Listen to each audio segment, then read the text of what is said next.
225 metre লম্বা একটা মাঠের ধার ঘেঁষে সমান দূরত্বে 26টি গাছ বসানো হয়েছে। যদি ওই গাছের সারিতে দুই প্রান্তে দুটি গাছ বসানো থাকে তাহলে দুটি গাছের মধ্যে দূরত্ব কত?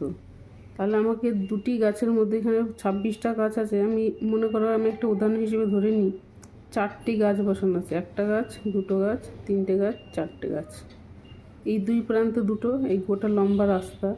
তাহলে আমার গ্যাপ কটা তৈরি হয়েছে? একটা, দুটো, তিনটে। তা সেই একইভাবে আমি যদি 26টা গাছ লাগাই এই লাইনে, 26টা, এখানে 26টা রয়েছে, এখানে একটা রয়েছে, এখানে 26 নম্বরটা রয়েছে, মাঝখানে কতগুলো গ্যাপ তৈরি হবে? নিশ্চয়ই 25টা। এক কমিয়ে দিয়ে 25টা ফাঁকা জায়গা তৈরি হবে। এবার ফাঁকা জায়গা তৈরি করতে 25টা ফাঁকা জায়গা তৈরি হয়েছে, তাহলে আমার 225 মিটার লম্বাকে যদি 25 দিয়ে ভাগ করি তাহলে আমি সেটা পাবো না? পাবো তো।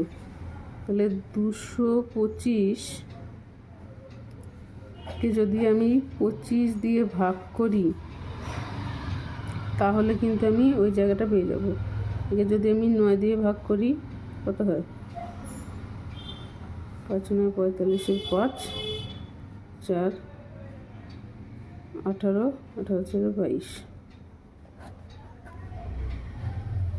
9 মিটার করে লম্বা ফাঁকের, এক একটা ফাঁকের দূরত্ব হবে।